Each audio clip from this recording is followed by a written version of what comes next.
Everybody, thank you so much for your patience. We were sorting out some technical issues there in the background, so thank you for being with us today. We'll be starting now. Thanks.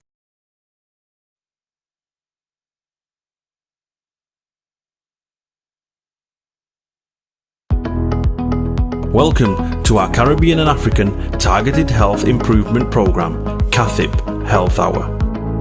The Caribbean and African Health Network, CAHN, along with its national partners, are incredibly pleased to continue to bring to you targeted health and well-being education delivered by Caribbean and African doctors. These health hours are all about empowering, educating and giving space to Black people so our communities can look after themselves better. Every Saturday, our Black GPs or consultants present on those health and well-being topics that affect you, your family members and friends. Some weeks will vary and will include other panel members such as pharmacists, specialist nurses and faith leaders. Our health hours cover a range of topics and include mental health, heart health, women's health, reproductive and sexual health issues, men's health, respiratory problems, cancer, sickle cell and many more.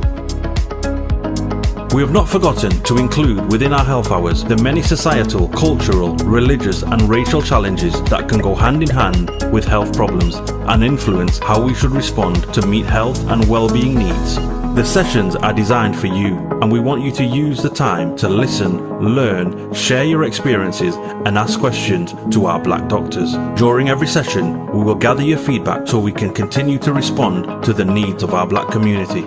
To request any particular topic, please email health@cahn.org.uk. We encourage you to invite others to our health hour sessions. Spread the word in our community.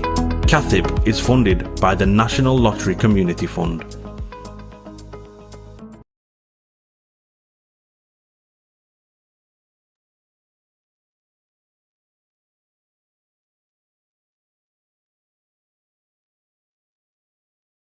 Good morning, everyone, and welcome to the CAHN, the Health Hour. Today we have Dr. Von Shuro, who's going to take us through the importance of self-care. Dr. Von Shuro is a GP partner in Spilsbury, where she lives and works, and she is a mother of 4. She's passionate about mental and holistic health, and she's also passionate about helping people. She loves sharing her proud African culture, and she's now going to take us through the importance of self-care and self-love for our health.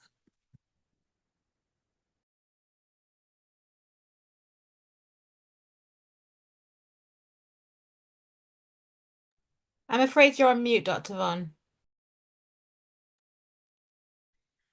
Thank you. Hello, can you hear me now? We can, yeah. Fantastic. A very good morning, and thank you for the introduction. A very warm welcome to everyone who's joined us this morning. It is such a pleasure, it is an honor to join you during the health hour this morning to talk about love. Such a topic in season, seeing that it was Valentine's Day.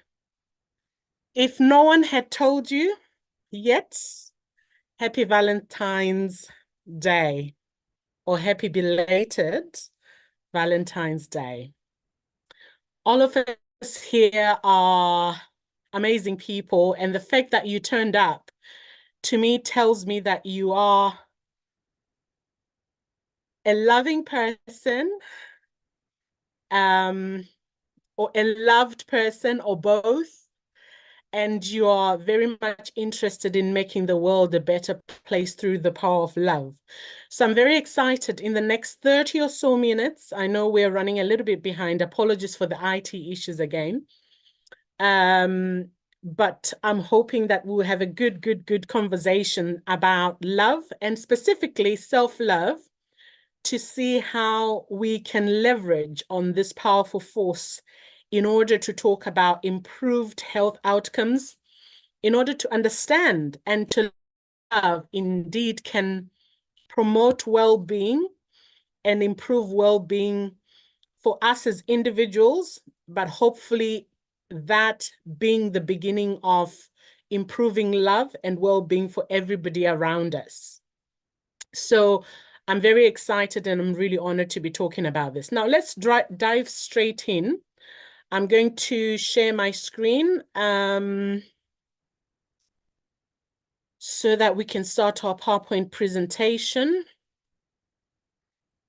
And while I do that, I don't know if anyone wants to share with us what they understand about self-love. What comes to mind when they talk about self-love? A little bit of interaction there.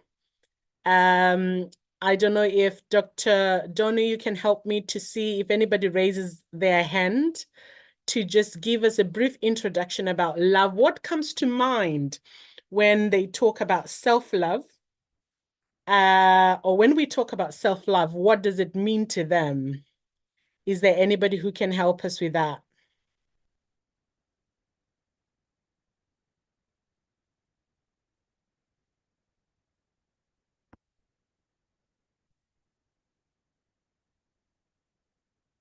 Right. Can you see my screen now? So we have a couple of people with their hands up who wanted Oh, good. to. That is great. Feel free to We've got choose. Toby.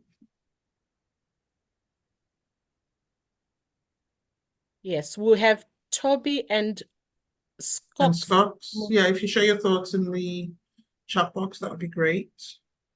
Yeah, I don't mind if they speak as well, Dr. Donu, while I share my screen.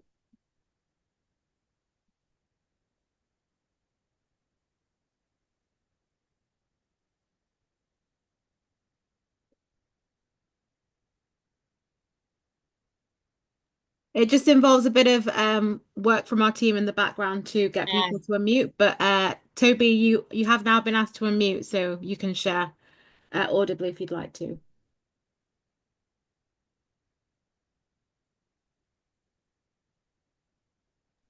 Would you still like to share, Toby? Because you have been given the power to unmute.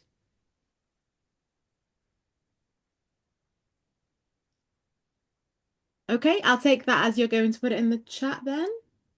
Okay, yes. If we move on to Scots, please. Dr. Donu, can you see my presentation? Yeah. Fantastic.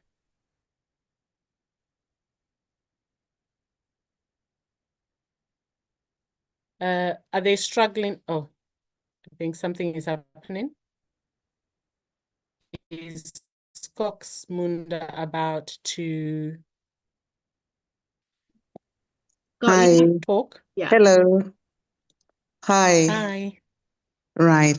Okay. So personally, when I think about self-care, it's being intentional about looking after my health, how I feel in terms of health-wise, and how I feel in terms of my emotion. I think most of us know, especially if culturally, we were never encouraged to talk about how we feel or acknowledge how I feel. It's about me realizing that it's okay to be not okay and say it and do something about it. And it's about me feeling comfortable to say, guys, today I'm under the weather, and, giving myself that feel good factor, because ultimately it makes me appreciate myself. Because if I can't appreciate myself, my strength and my weaknesses, I will struggle when people give me feedback. Thank you. That's it. Oh, that is a powerful introduction. Thank you very much. Now,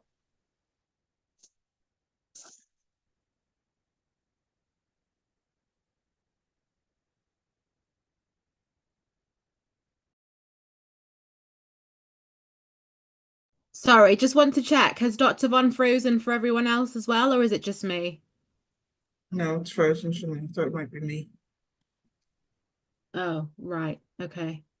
Yeah, Dr. Von has been having technical issues all morning, so not too sure what's happened there, whether her laptop has died. Dr. Dornu, would you be able to just take over a bit of discussion whilst we wait for her to come back? Yeah, Apologies. sure. Does anybody else want to share what that phrase self-love means to them?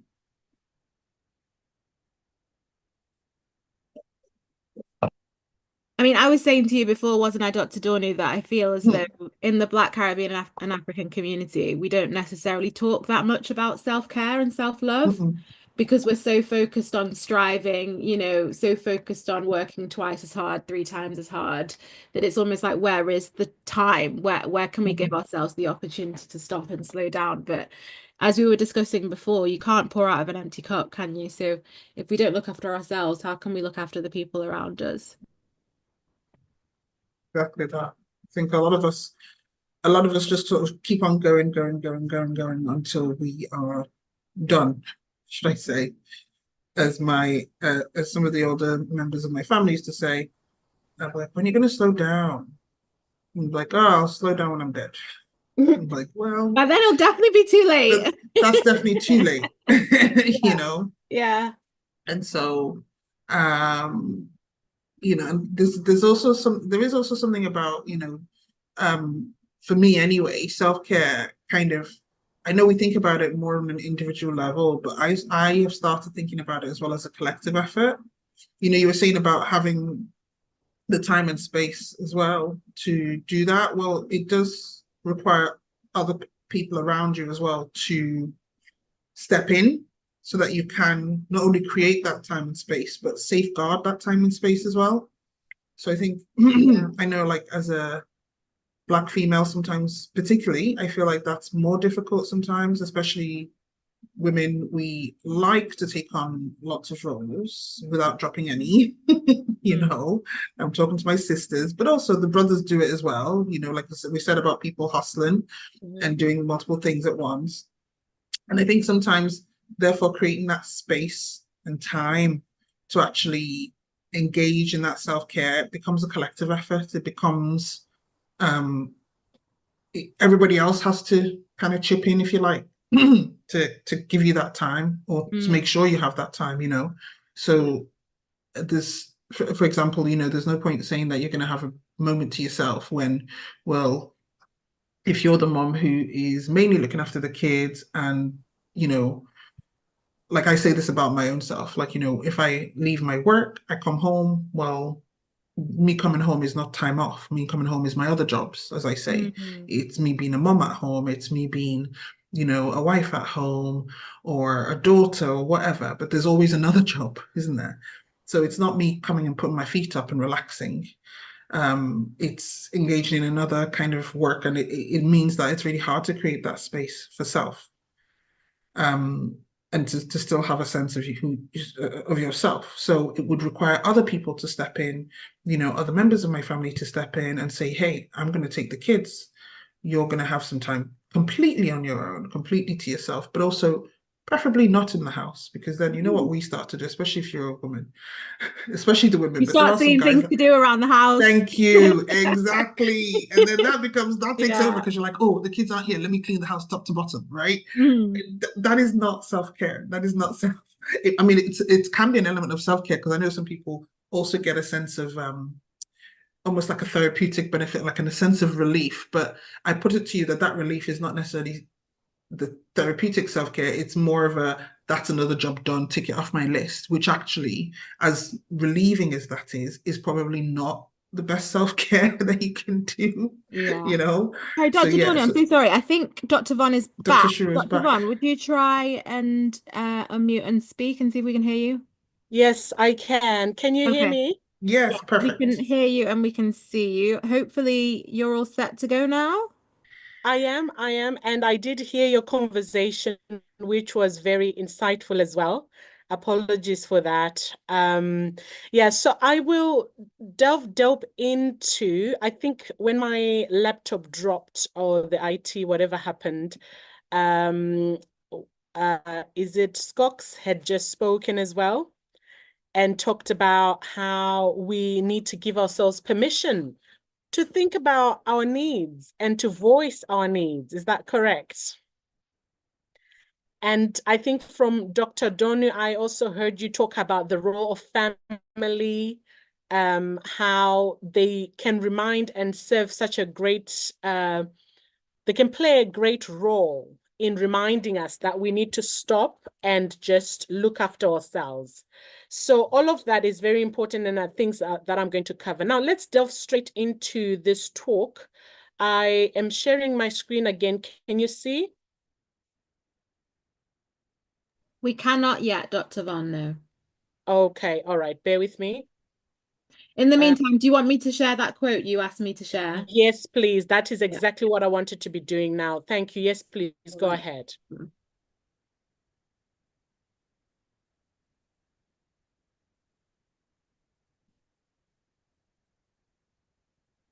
There is a file in the chat, hopefully everybody can see and click on so that you can read it more clearly.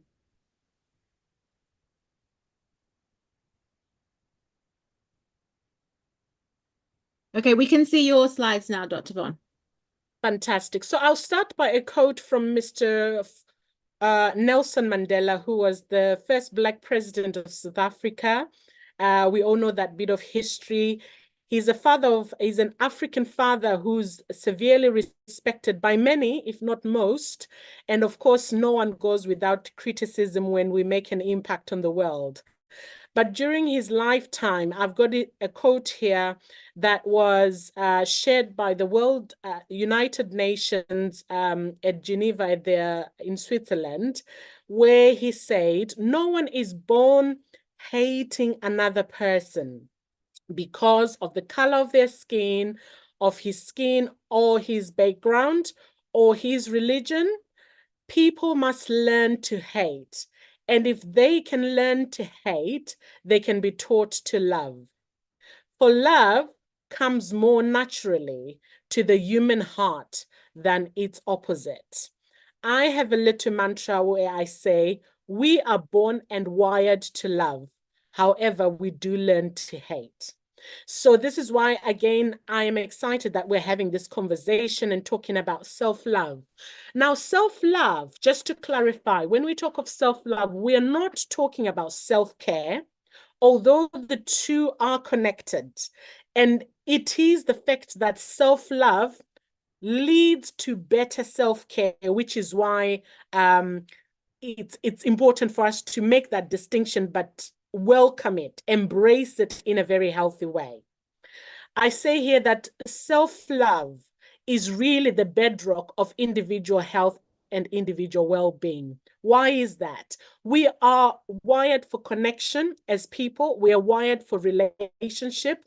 And I think of life in relationship terms, that first of all, as we are born and we become aware of the world, the first thing that we actually become aware of is ourselves. We become ourselves, and we are incredibly wired to be mindful and to be neutral about how we see ourselves. If I can take you back maybe to around 3 years of age, 4 years of age, 5 years of age, where you first begin to be aware of yourself, there was no judgment, there was no shame, there was no guilt. Things were neutral. Things you observed that you were. You observed that you were an entity within a group of people, within an environment. So what I really would like us to do by the end of this conversation is have a state of mind that is like that time when we first became aware of ourselves, where we know how to be in the present moment, when our minds are not stuck and ruminating about things that happened or things that were said before about us, about our situations, or about our environment. Our minds are not racing ahead of time to think about the future, about what's coming, how you're going to pay your bills, how you're going to fix this problem, how you're going to get everything sorted. And if you're like me recently, who's been meditating or thinking, well, commemorating the death of my father, you're not racing your thoughts ahead to even think about how you're going to die. You're not racing your thoughts to think about how it will be like maybe when you lose your loved ones. The state of mind I want us to be in by the end of this conversation is one where we learn to live in the present, where we're completely in touch with who we are, with our thoughts, with our emotions, and because we're human, with our needs. And I always talk about our needs in a holistic context. Our needs are physical, because we live in a physical world. Our needs are mental, that covers the psycho-emotional, our thoughts and how we feel. Our needs are social. We are relational beings. Our needs are also spiritual. Fundamentally, in essence, depending on your worldview, we are in essence spiritual beings, and we have spiritual needs. So this is how I like us to view ourselves and to be in touch with our needs, with who we are at the very core and the center of our being. It is the interplay of these dynamics, it's the connectedness and the relationship between all these entities that usually determine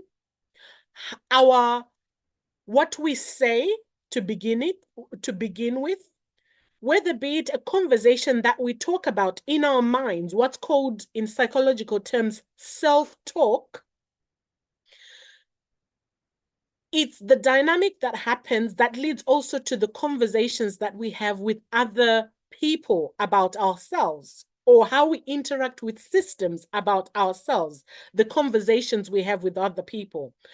Flowing from that abundance of the heart to speech or self-talk is also our behaviors. I want us to bear in mind that as human beings, we are creatures of habits. Recommended reading, which I forgot to put on my presentation, and I want you to keep in mind, is Habits of, is it 7 Habits of Highly Effective People? If we can just look that up, one of Ruth, if you can help me and share that in the chat. There should be a book summary from YouTube as well. You can go ahead and read that. It's a very, very, very, very insightful book. And shout out to my colleague, Dr. John Mills, for recommending it to me as well. So we're creatures of habit. That's what I'm saying.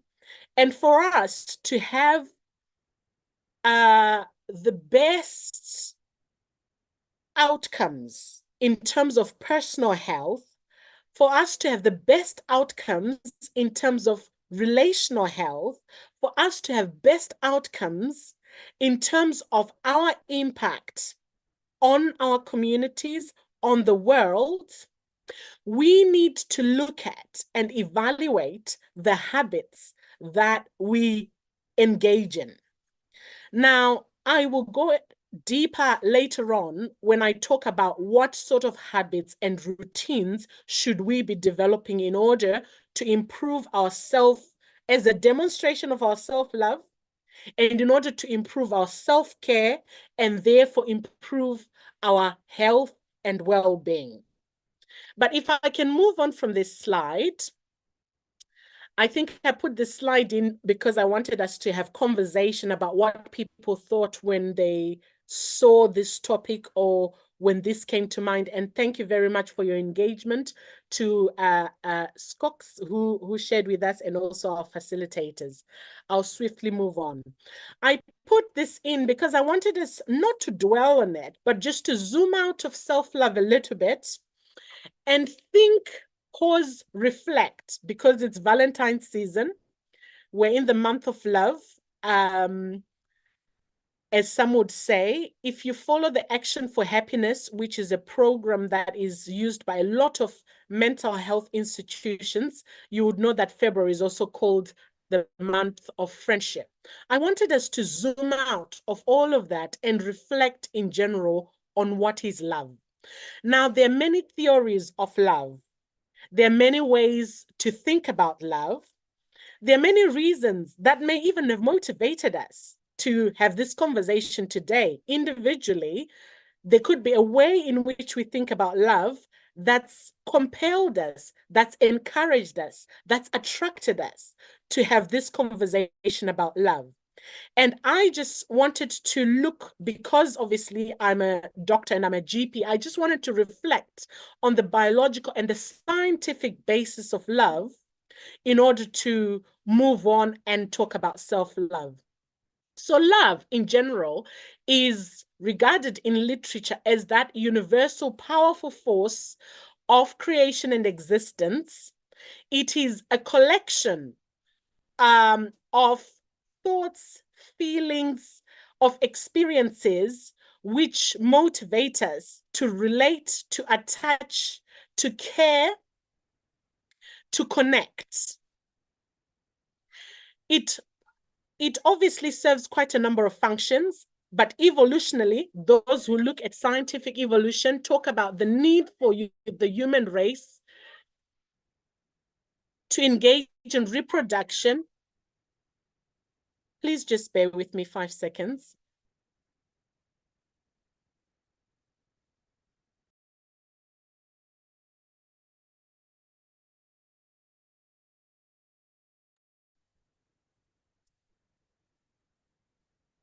Thank you for your patience. There's some bromance going on in my house. I don't know if you can hear that. Brothers loving each other and healthily engaging in conflict. So I was trying to just deal with that. Apologies for that. So love, there were some research studies that were done to look at what systems in the body are responsible for. Specifically, they looked at maternal and passionate love as the drivers of reproduction and attachment behaviors. And what they figured out is we know of the oxytocin system, we know of the parasympathetic, sympathetic system. They have been highlighted to be involved in feelings, biological experiences of love, and the propagation of love. But more importantly, they work on the bedrock of the dopaminergic system in the brain. That is, in essence, the source of, if you were to measure, if you were to take brain scans, if we were to measure the chemistry, the hormones, it is mainly this dopaminergic system that is engaged in the dynamics of human love. In fact, not just human, it's the mammal brain as well. So we all are coming from different backgrounds. And when we talk about love or what it looks like, that is a very scientific basis. But when we think about practically as humans, what types of love are they? What comes to mind when we talk about love? We are talking about self-care, and I love this little person in the middle here because they are in touch with themselves, but because they're so in touch with themselves, they're also looking to attach to others. And they are different experiences that you can talk about, different types of love: infatuation, friendship, unrequited love, passionate love, compassionate love. I actually like this little table here. I don't know if you can see it. On the right, it's a summary that was published in a psychological journal, which expanded on the different types of love. Now, this is important for us to reflect on because we don't want to, there's a misconception, let me say, about self-love. And one of our speakers has already highlighted that. A lot of people interpret self-love as selfish. And indeed, I'm not here to promote selfishness or self-centeredness or an unhealthy self-preservation that comes at the, and not only individual expense, but that also comes at the relational or communal expense. So we need to think about love in context. Agape love is the unconditional type of love that's associated with altruism, compassion, and selfless concern for other people.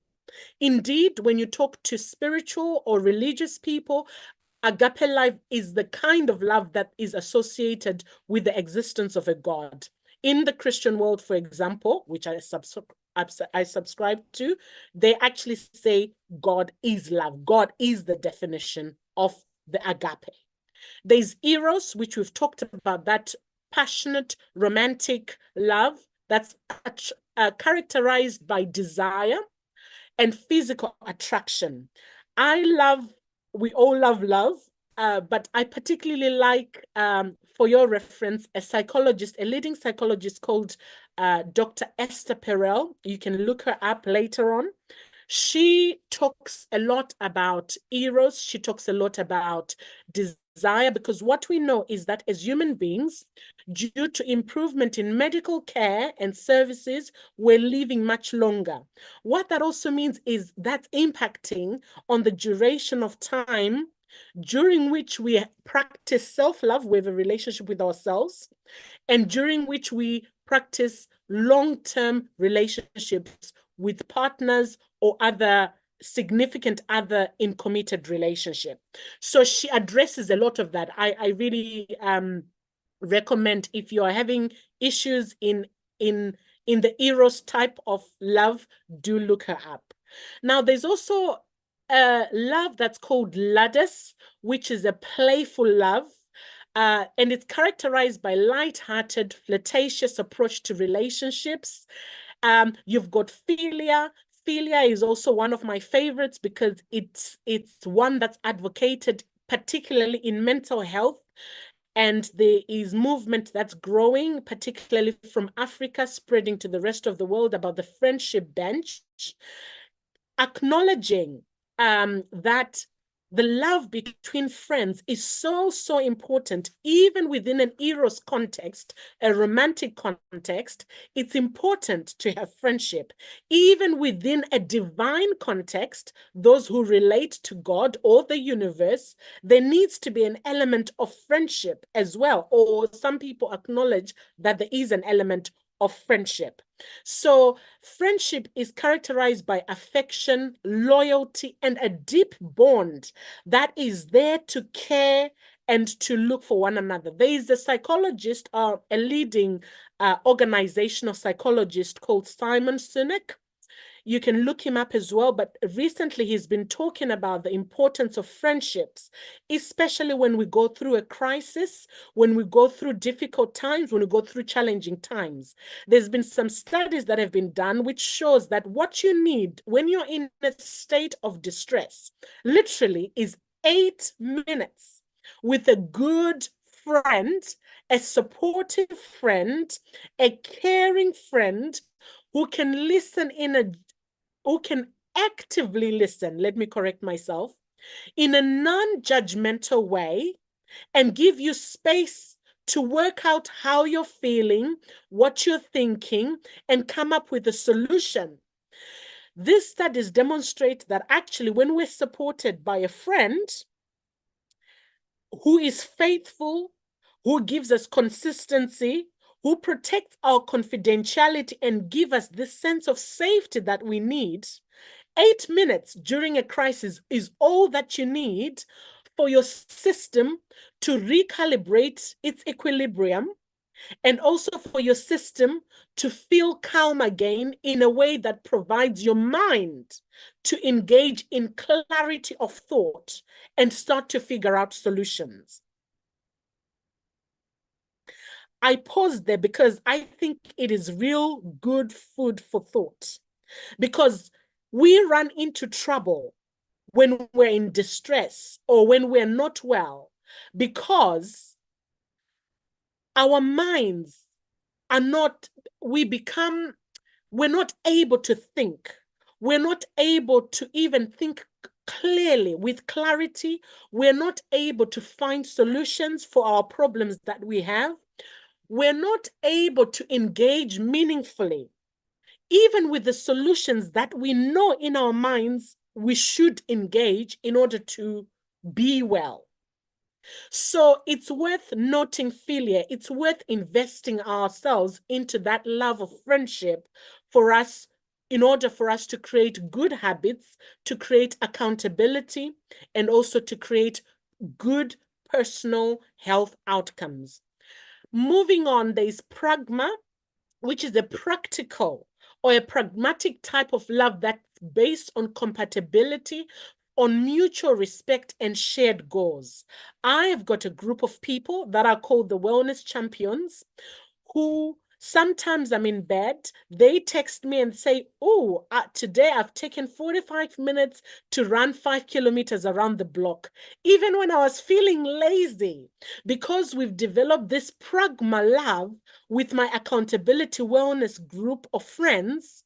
There's that mutual compatibility that encourages me when I'm down, that motivates me when I don't feel like, to remember to do the right thing. So this love is also very important.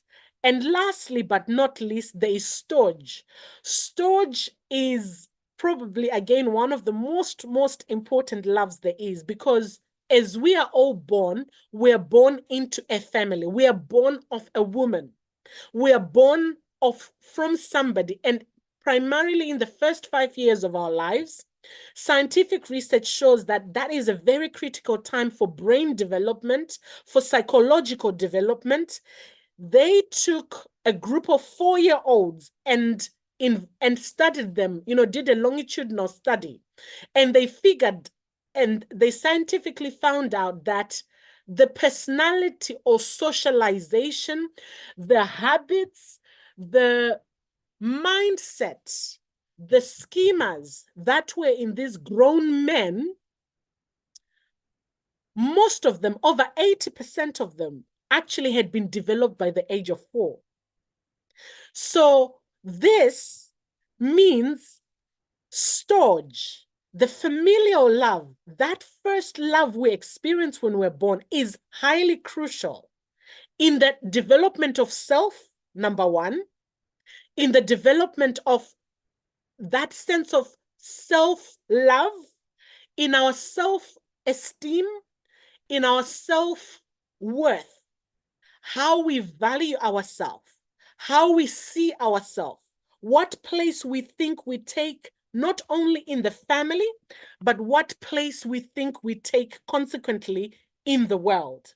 And all of these things are very, very important. It sounds like a tangential conversation, but actually they're very well connected and related to the development of self-love. So if you have struggled with self-love, as one of our speakers has said, you need to reflect on what was said to you, what happened to you, what you thought as a result of what was said and what happened in those primary years of your life. And engage a therapist if you need to. Do some self-care, self-help. There's a lot of resources that are there, including journaling.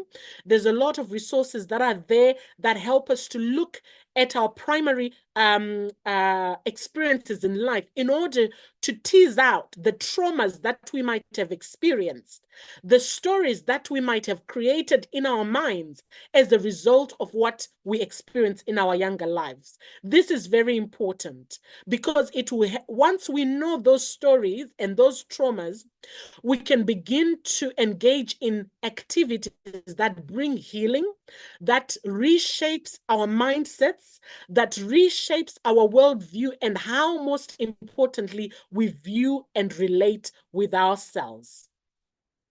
So it's very, very important to have that at the back of our minds. I hope this conversation we've just had about the different types of love also addresses the misconception around self-love, which is that maybe it is a kind of selfish, egoistic, self-centered way of looking at ourselves. It's not. Self-love, it's love of self, not love for self. It's understanding that we are beings, we are human beings, and what we are in essence, in value, dignity, and honor, that is deserving of love. That is deserving of attention. That is deserving of care. That is deserving of being looked after. It's not, I know self-care is important, and many self-care advocates, including myself, will talk about treating yourself, lighting the candles, doing the bubble bath, treating yourself to a massage, going for, a therapy. All those things are great. Buy yourself flowers. All these actions of self-care are great. But in essence, that's not what we mean when we talk about love of self. They may come under love for self, in that when your mind is in a healthy state of love with who you are as a human being who serves other people, the logical outworking of that relationship is that you will take actions that demonstrate that. I hope you're with me. In essence, what I'm saying is, when you look after yourself and you treat yourself and you take time, you have mommy time, you have daddy time, for those of us who are parents, you carve out time in your life to do things that are quote unquote can be seen as selfish. That's very important, and it's actually not selfish. It's absolutely necessary for our well-being. It's absolutely necessary for our health, because we cannot give out of an empty cup. We cannot pour out of nothing. So it's important to look at self and love self, which leads to actions that show love for self. Being willing to do good towards ourselves first, so that that can form the background and a healthy spring well from which we can give love to others. We can will good for another. We can even enter, whether be it compromise, depending on the situation. It could be compromise, or it could be sacrifice.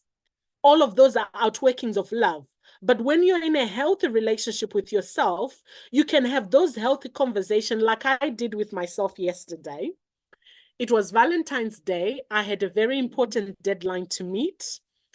And then I thought, I've got the weekend, so actually I could ask for an extension of a deadline.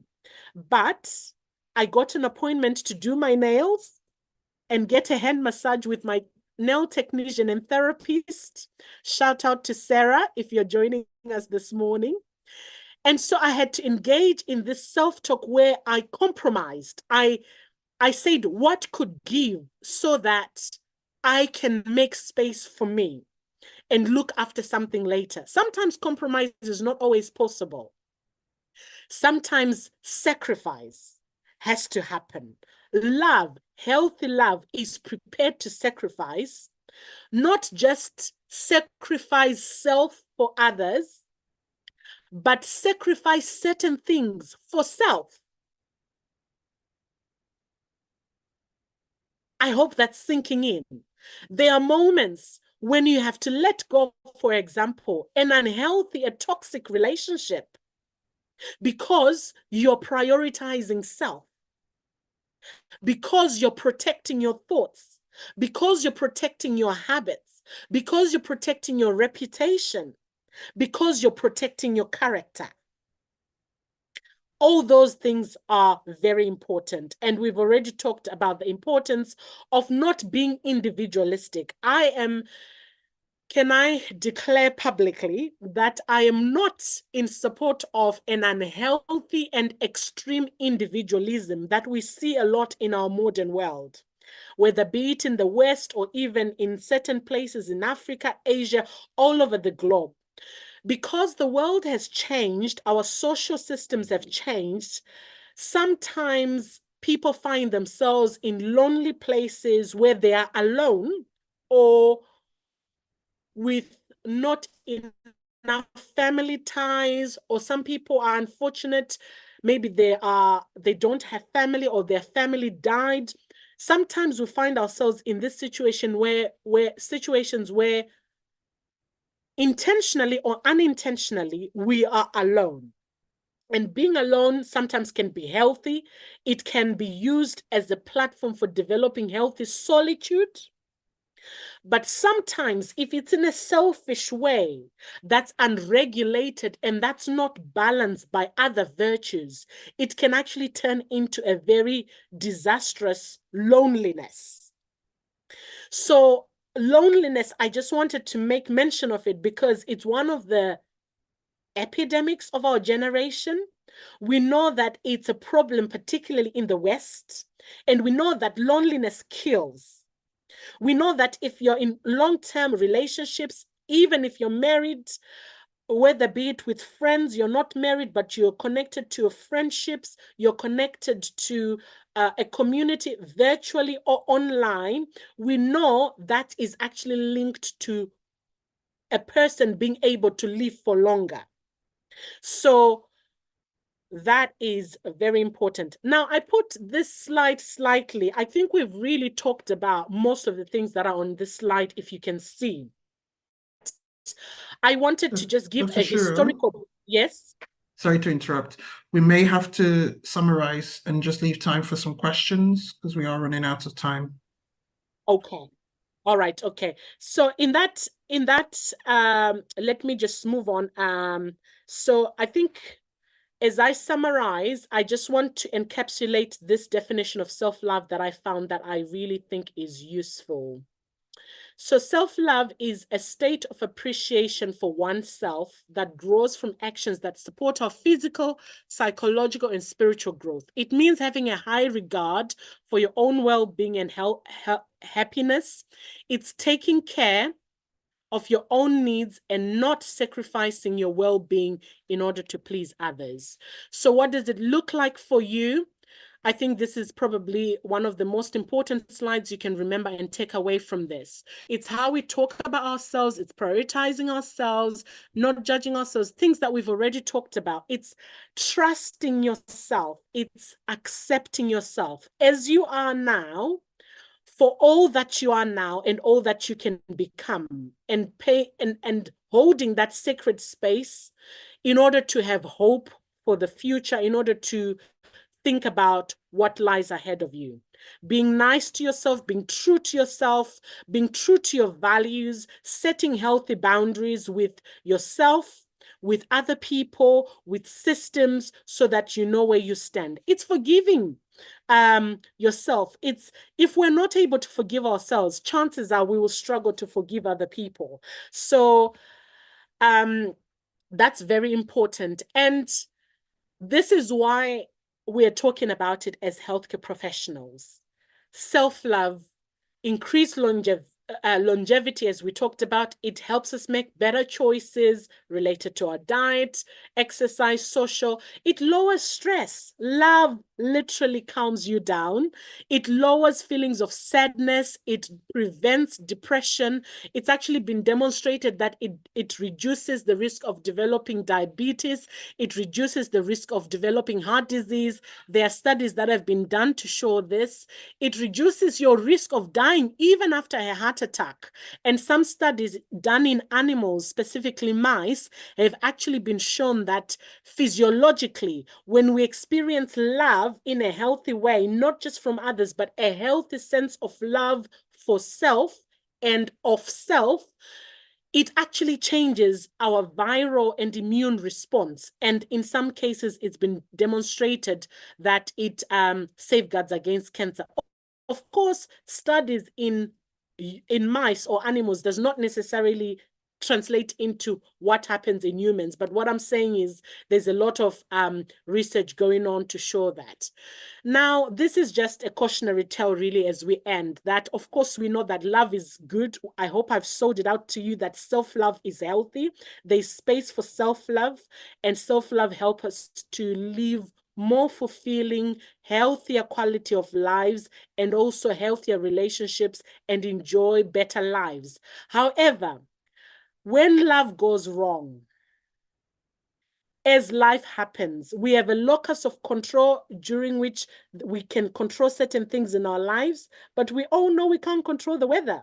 There are many other things that are outside of our control. Tragedies happen, family tragedies happen, death and loss happen, fires. So the unexpected sometimes happens, and love doesn't always go well. And in those situations, if it's not processed, if it's not given enough space, love can actually turn into something else. You know, in relationships, we get hurt and there's betrayal and all sorts of things. So it's just bearing in mind that love, whilst it's a powerful force that gives good health outcomes and well-being, it can also be the source of many social ills and many personal crises and many personal difficulties. And these are my references as we close. Thank you very much.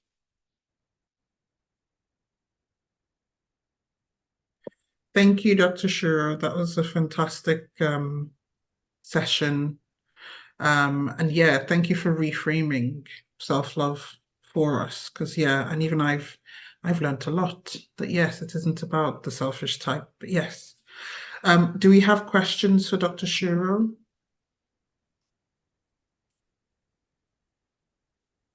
Dr. Shuro, could you please stop sharing your slides? Right. Thank you. Thank you. I need to talk to you. We need help. We're being pushed to our limit by wars and natural disasters. Dr. Shuro, Oh, I think you're yeah. sharing sound. Okay. Yeah. Right. Okay. Do you have any questions from anybody? You can type them in the chat, or you can raise your hand if you'd like to speak audibly, and we can try and sort that out for you this week.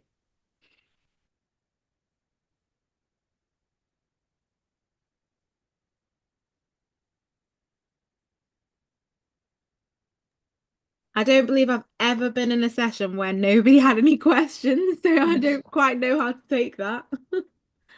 I hope that's not a bad sign.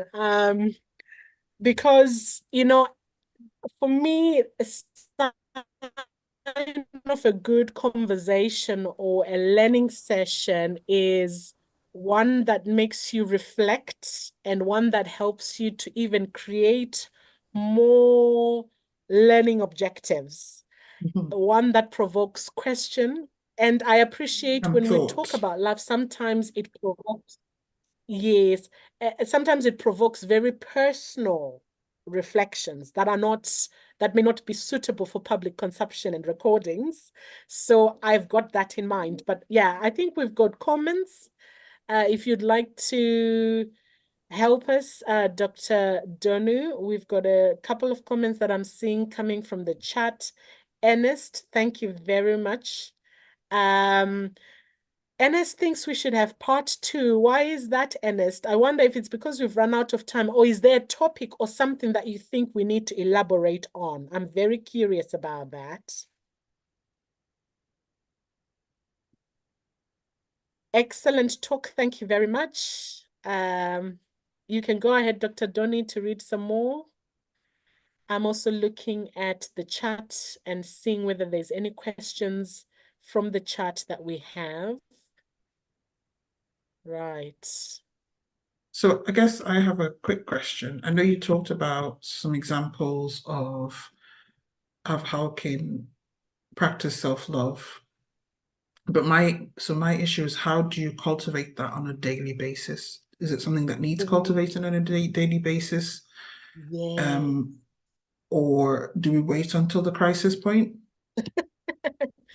Very good question, Dr. Donu. Very good question. I think our speaker who introduced for us, I think it was Cox, their name she was. Thank you so much, because she said intentionality. This is my life every day. Absolutely being intentional. The attitude is intentionality. The second word I want us to remember is consistency. The third word I want to remember is daily routine. So prevention is better than cure. That's what we say in medicine, isn't it? It's much better to be in a place where you practice self-love before there's any problems, before you run into any crisis, to form a healthy foundation, and also not just to prevent problems, but in order to become the best version of yourself in order to be in a place where you are able to contribute meaningfully, not just to yourself, but to your loved ones. We've got responsibilities, right? As people, we might have children, husbands, we might be caretakers for older parents, sick relatives. We might have responsibilities in our profession. We may be healthcare professional or non-healthcare professionals. We may work away from home. So as people, we have responsibilities and we engage in meaningful life activity. And in order for that to do that in the best way possible, we need to be practicing self-love on a daily basis. That means reminding, looking at ourselves in the mirror, being able to smile at ourselves and say, good morning, you're fearfully and wonderfully made, you're beautiful, affirming ourselves, even if it's taking 1 minute. For those who, you can also look on YouTube, there's so many resources about affirmations. Affirmations are like reminders, just in case we run out of words. There are people who've already done the work to say, when you've forgotten who you are, sometimes you need a little bit of reminding. You can remind yourself. You can encourage yourself. And sometimes if you're well connected to the right friends and family, they'll remind you who you are. And those words feed into correct thinking. When you've got correct thinking, you've got correct feelings. And when you've got correct feelings, you can relate correctly with yourself. So it's absolutely a daily thing. It's a minute by minute, it's a moment by moment exercise. If we've got the last 5 minutes, I wanted us to do a mindfulness exercise. As you all know, there's a lot of research done about this to show that mindfulness is very, very, very important for our health and well-being, especially in mental health. And when we talk about self-love, what I didn't get to talk about is that the self-love movement actually came from a lot of studies and psychological work that was done in people who were suffering from despair, from depression, anxiety, and suicidal thoughts. I think it was the American Society of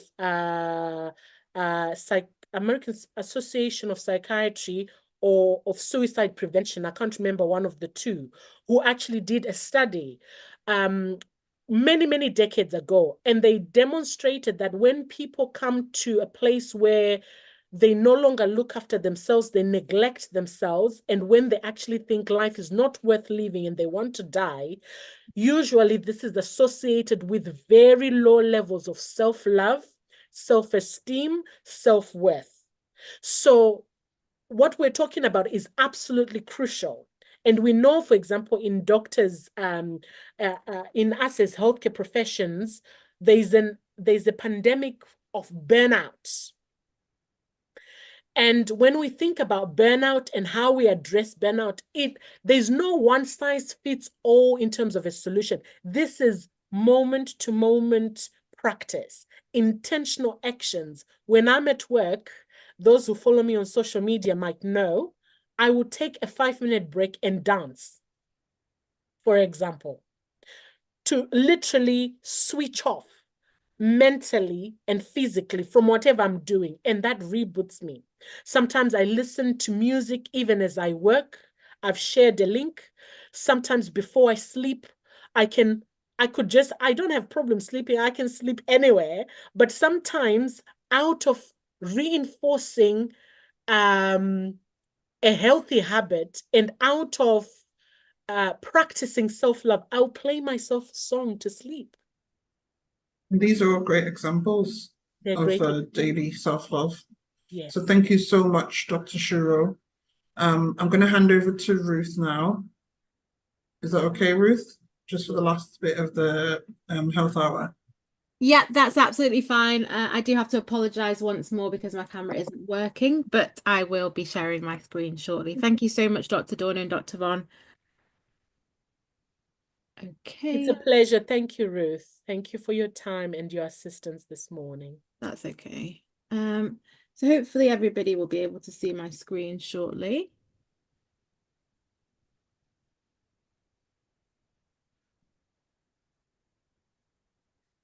Sorry, you're just seeing our Facebook stream. I might actually have to come off that because it's not allowing me to switch to the slides. One moment.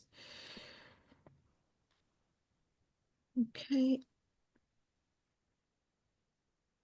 So those of you that don't know, as well as streaming on Zoom, we stream on Facebook, LinkedIn, and YouTube. So you can share with your friends and family.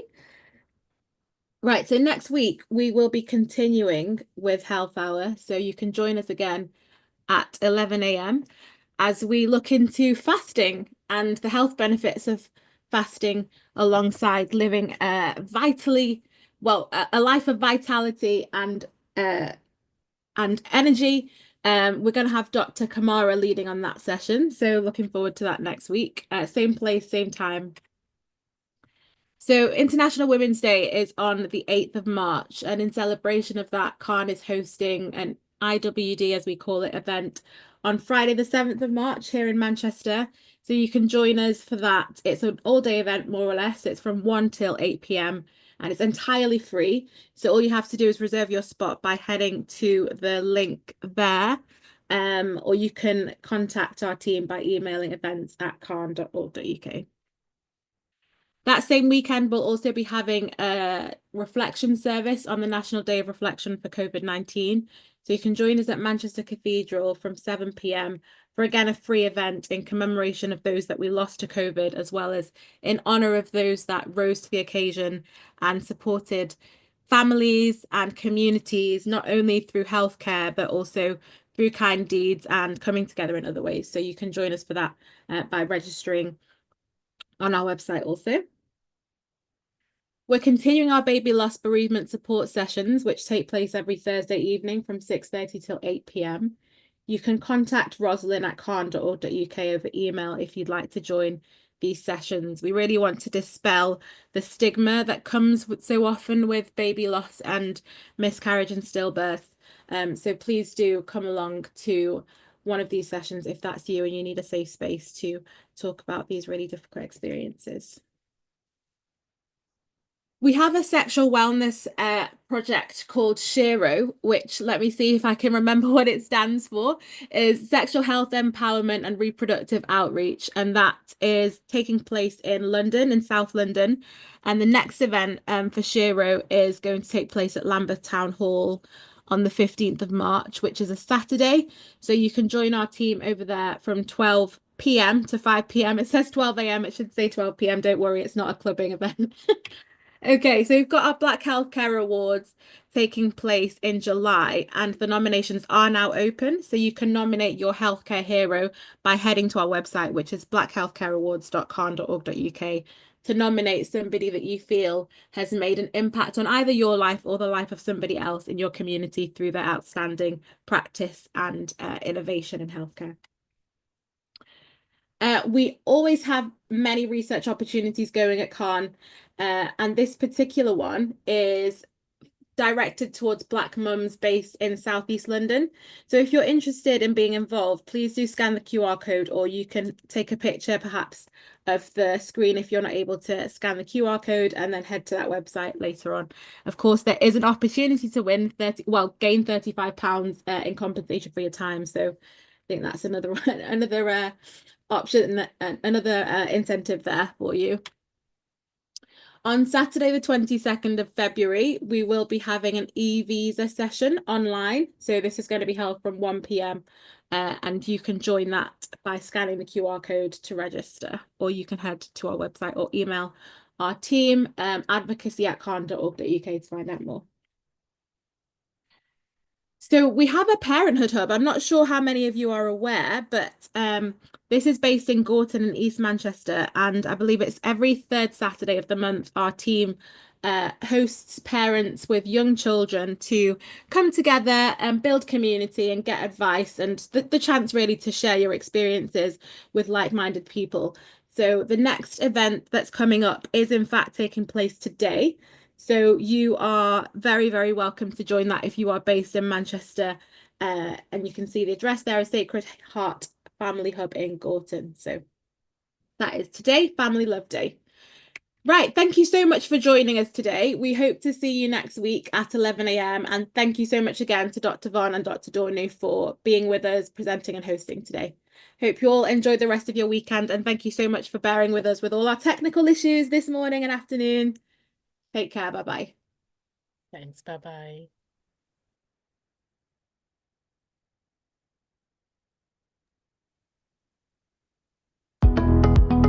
Welcome to our Caribbean and African Targeted Health Improvement Program, CAHN Health Hour. The Caribbean and African Health Network, CAHN, along with its national partners, are incredibly pleased to continue to bring to you targeted health and well-being education delivered by Caribbean and African doctors. These health hours are all about empowering, educating and giving space to Black people so our communities can look after themselves better. Every Saturday, our Black GPs or consultants present on those health and well-being topics that affect you, your family members and friends. Some weeks will vary and will include other panel members such as pharmacists, specialist nurses and faith leaders. Our health hours cover a range of topics and include mental health, heart health, women's health, reproductive and sexual health issues, men's health, respiratory problems, cancer, sickle cell and many more. We have not forgotten to include within our health hours the many societal, cultural, religious and racial challenges that can go hand in hand with health problems and influence how we should respond to meet health and well-being needs. The sessions are designed for you, and we want you to use the time to listen, learn, share your experiences and ask questions to our Black doctors. During every session, we will gather your feedback so we can continue to respond to the needs of our Black community. To request any particular topic, please email health@cahn.org.uk. We encourage you to invite others to our health hour sessions. Spread the word in our community. CAHN is funded by the National Lottery Community Fund.